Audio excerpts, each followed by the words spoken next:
আমাদেরকে জানতেই হবে গাড়িটা সত্যি ব্রেক ফেল হয়েছিল কিনা, কিন্তু আমরা যা করব খুব সাবধানে, কেউ যেন টের না পায়। আয় চলো।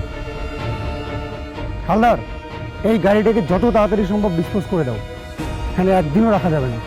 ওকে স্যার, আমি ব্যবস্থা নিচ্ছি, 1 মিনিট।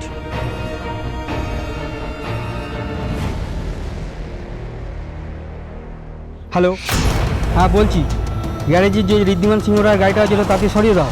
অফিসের এখানে কি করছে? চলো।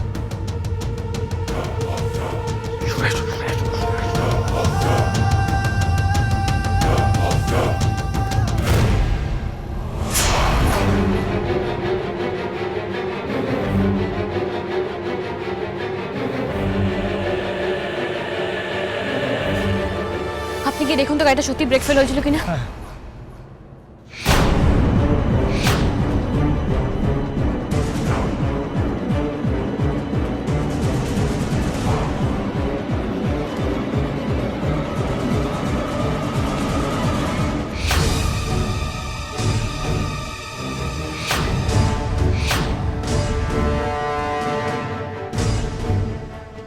না ম্যাডাম, গাড়িটার ব্রেক ফেল হয়নি।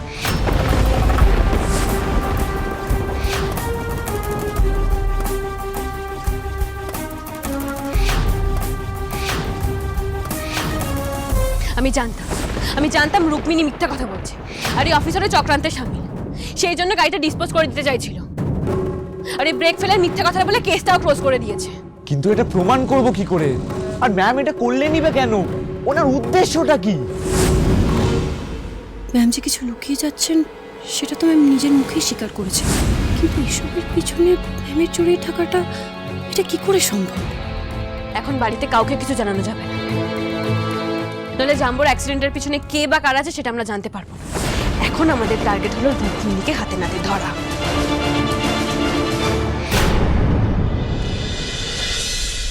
পুলিশ জাম্বোর কেসটা ক্লোজ করে দিয়েছে, কারণ প্রমাণ পাওয়া গেছে রুক্মিণী যেটা বলেছিল সেটাই সত্যি।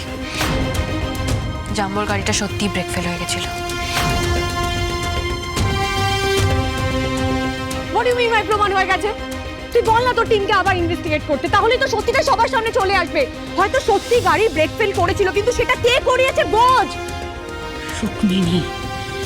আমি শিওর রুক্মিণী ইচ্ছে করে গাড়ি ব্রেক ফেল করেছে আর ওই ঋদ্ধিকে মেরেছে, ওই ঋদ্ধির খুনি। আমার কথাটা বোঝার চেষ্টা কর, আমি তো চেষ্টা করছি। কি করলি চেষ্টা করে তুই? কেসটা তো নিয়ে নিল তোর থেকে, কোনো কাজেই লাগলো না। তুই এত বড় ক্রাইম ব্রাঞ্চের অফিসার, এতগুলো কেস তুই সলভ করেছিস, আর আজকে কি লাভ হলো সেটা করে? তোর এত ট্রেনিং, এত এক্সপিরিয়েন্স কোনো কাজে লাগলো না। আজ তো চোখের সামনে তোর জাম্মুর খুনি ঘুরে বেড়াচ্ছে এই বাড়িতে, কিন্তু না, তুই তো কিছুই করতে পারবি না। একটা কাজ কর তুই বোন, আমার মনে হয় চাকরিটা তুই ছেড়ে দে, রেজিগনেশন দিয়ে দে। না পার্টি, আমি জানি তোর মাথা গরম হয়ে গেলে কোনো কিছু হুঁশ থাকে না। অ্যাটলিস্ট অপোজিট মানুষটা কি বলছে সেটা একবার শোন। আমার হাত থেকে কেসটা তুলে নেওয়া হয়েছে, আমি কোনো স্টেপ নিতে পারবো না, এটা কেন তুই বুঝতে পারছিস না? আমি বুঝতে চাই না এটা, আমার কিচ্ছু যায় আসে না। আমি চাই রুক্মিণী শাস্তি পাক, দ্যাটস ইট। দুতি, দুতি, মনি কি হয়েছে নাকি? তোমরা চিৎকার চেঁচামেচি করছো কেন? বাড়িতে বড় বৌদি অসুস্থ, কি হয়েছে বলবে? পুলিশ স্যারের অ্যাক্সিডেন্টের কেসটা তদন্ত করা বন্ধ করে দিয়েছে। স্যারের গাড়ি সত্যিই ব্রেক ফেল হয়েছে এটা বলে, আর তাই দুতি ম্যাডাম। আর সেটার রাগটা বড্ডি আমার উপর ওঠাচ্ছে। আমি ওকে একটা কথা কিছুতেই বোঝাতে পারছি না, এই কেসটা আমার হাত থেকে তুলে নেওয়া হয়েছে, আমি চাইলে কোনো স্টেপ নিতে পারবো না। আচ্ছা দুতি, তুমি শুধু শুধু বোনের উপর রাগারাগি করছো কেন? ও বেচারা তো ওর যতটা সম্ভব ততটা চেষ্টা করছে, আর কি করবে বলো? কিন্তু তাও বনি মিমি দৌড়ে যাচ্ছে, নিজে 1000% বেশি এফোর্ট দিয়ে দৌড়ে যাচ্ছে, চেষ্টা করে যাচ্ছে। তোমাকে এটা বুঝতে হবে মিমি। আমি কেন বুঝবো আয়ুষ? আমাকে বল, আমি কেন বুঝবো? তোরা কেউ বুঝেছিলিস আমার কথা? যখন আমি বারবার করে তোদেরকে বলেছিলাম যে আমার কথাটা শোন, ঋদ্ধি আর রুক্মিণী বিয়েটা দিস না, ও ক্ষতি করতে চায়, তোরা কেউ আমার কথা বিশ্বাসই করিসনি। তখন মনে হয়েছিল তোদের মিমি ভুল, তোদের মিমি হয়তো তোদের সবার খারাপ চায়, মিমি মিথ্যে কথা বলছে, বানিয়ে বানিয়ে এই কথাগুলো বলছে, কিন্তু না, ওরা কেউ বুঝিসনি আমার। রাহুল, রাহুল, আমি প্রথম দেখায় বুঝতে পেরেছিলাম রুক্মিণী কোনো একটা উদ্দেশ্য নিয়ে এই বাড়িতে এসেছে, সেজন্য প্রথম থেকে আমাদের সাথে ভালো বিহেভ করছে। নয়, ঋদ্ধির মৃত্যুর জন্য একমাত্র রুক্মিণী দায়ী, এটা বিলিভ করো প্লিজ।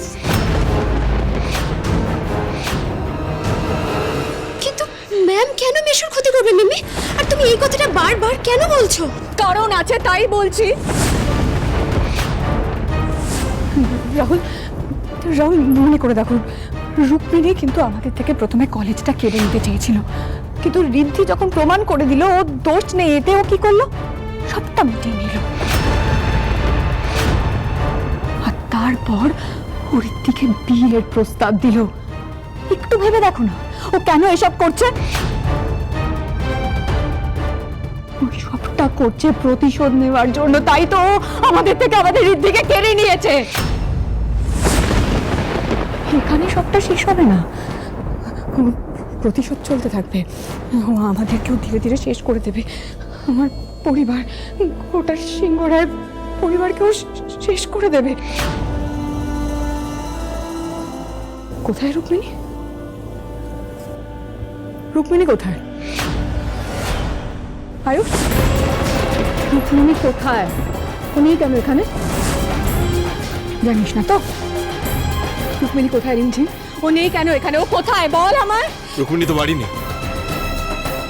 তন্নি বললো সকালবেলা বাড়ি থেকে বেরিয়ে গেছে। বেশ হয়েছে, বাঁচা গেছে। বেরিয়েছে মানে? ম্যাম কখন বেরিয়েছেন আর কোথায় বেরিয়েছেন? সেটা জানার তো কোনো প্রয়োজন নেই আমাদের। কি দরকার সেটা জেনে? খুব ভালো হয়েছে ও বেরিয়ে গেছে। তোমরা সবাই হাত পা গুটিয়ে বসে থাকতে পারো বাড়িতে, কিন্তু আমি পারবো না। আমি আমার পরিবারের কোনো ক্ষতি হতে দেবো না। ওই মেয়েকে আমি এই বাড়ি থেকে আজ বের করে ছাড়বো। ক্ষতি হতে দেবো না। আমি আমার পরিবারের কোনো ক্ষতি হতে দেবো না। আমি আমার পরিবারের কোনো ক্ষতি হতে দেবো না। মিমি, মিমি, দুতি, দুতি, মিমি, দুতি। আয়ুষ, গঙ্গা ঠিক যাও, উপরে যাও, দেখো ওর মাথা খারাপ হয়ে গেছে, কি করবে? চলো চলো চলো।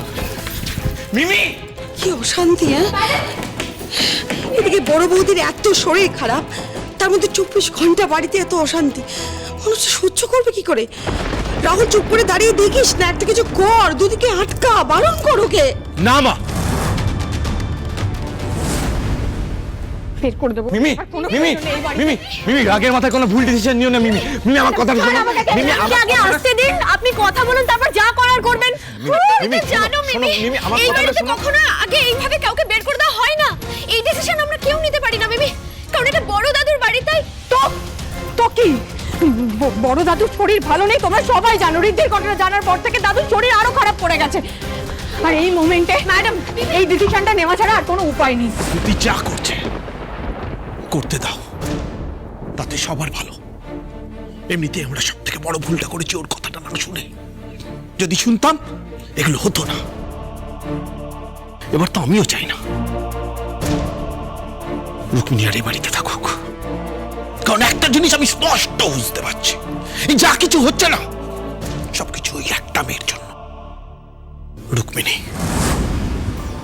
উফ বাবা, এত অশান্তি আর পারছি না।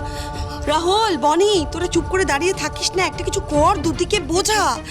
আমি কোন দিকটা সামলাবো বলো তো? ওদিকে বড় মার এই অবস্থা থেকে বড়দি শুরু করেছে। দাঁড়াও আমি দেখছি। দেখ তো। মিমি, মিমি, আমার কথা শোনো মিমি। মিমি, মাথা গরম করো না। মিমি, আমার কথা শোনো। শোনার নেই, বললাম তো বড় বড় কথা শোনার নেই।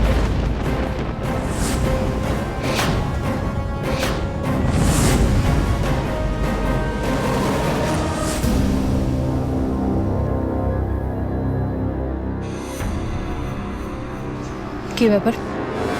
আমার ব্যাগটা বাইরে ফেলে দেওয়া হচ্ছিল কেন? বুঝতে পারোনি তো? বুঝিয়ে দিচ্ছি। তুমি এই মোমেন্টে এই বাড়ি থেকে বেরিয়ে যাবে, রাইট নাও।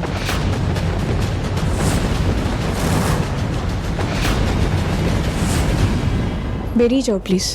কে আমাকে বের করে দেবে? তুমি। কিন্তু কোন অধিকারে?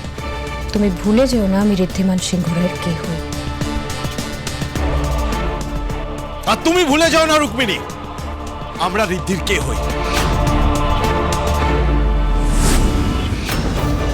যেদিন তোমায় বড় মামি বরণ করে ঘরে তুলবে ভেবেছিল, আমি সেদিনই বাধা দিয়েছিলাম, কারণ আমি জানতাম তুমি এই বাড়ির লক্ষ্মী নও, এই বাড়ির জন্য অভিশাপ নিয়ে এসেছো।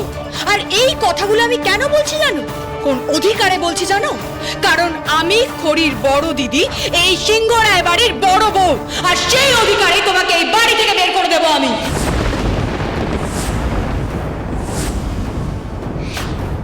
না না, ম্যামকে বাড়ি থেকে বের করে দিলে তো ম্যামের উপর নজর রাখা যাবে না।